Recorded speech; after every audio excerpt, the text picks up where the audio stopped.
আশঙ্কায় সত্যি জেলেই খুন হয়ে গেলেন ইমরান খান।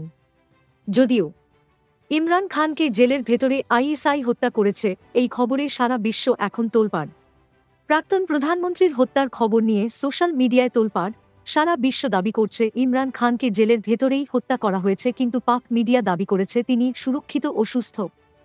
পাকিস্তান তেহরিক ইনসাফ পিটিআই নেতা এবং পাকিস্তানের প্রাক্তন প্রধানমন্ত্রী ইমরান খানের আদিয়ালা কারাগারে মৃত্যুর খবরে সোশ্যাল মিডিয়া উত্তাল। পাকিস্তান দাবি করেছে যে ইমরান খানের হত্যার খবরটি ভুজো এবং সোশ্যাল মিডিয়ায় ভুজো খবর ছড়িয়ে দেওয়ার জন্য ভারতীয় ট্রোলদের দায়ী করেছে। পাকিস্তানি মিডিয়া দাবি করেছে যে ইমরান খান কারাগারে নিরাপদ ও সুস্থ আছেন।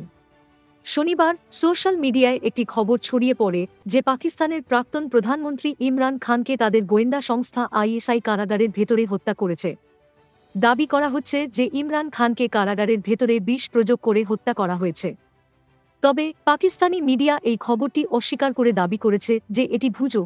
তবে এই ভুজো খবরের সাথে সম্পর্কিত কোনো আনুষ্ঠানিক বিবৃতি পাকিস্তান বা জেল কর্তৃপক্ষ প্রকাশ করেনি। সোশ্যাল মিডিয়ায় একটি প্রেস বিজ্ঞপ্তিও প্রচারিত হচ্ছে যেখানে দাবি করা হচ্ছে যে এটি পাকিস্তান সরকার জারি করেছে। প্রেস বিজ্ঞপ্তিতে বলা হয়েছে, গভীর দুঃখ আমরা নিশ্চিত করছি যে বিচার বিভাগীয় হেফাজতে প্রাক্তন প্রধানমন্ত্রী ইমরান খানের মৃত্যু হয়েছে। ঘটনাটি এমন পরিস্থিতিতে ঘটেছে যেখানে বর্তমানে পুঙ্খানুপুঙ্খ তদন্ত চলছে। পাকিস্তান সর্বদা জীবনের মূল্য এবং আইনের শাসনকে সম্মান করে। মানবাধিকারের সুরক্ষা, বিশেষ করে হেফাজতে থাকা ব্যক্তির সুরক্ষা, আমাদের গণতান্ত্রিক কাঠামোর একটি ভিত্তি।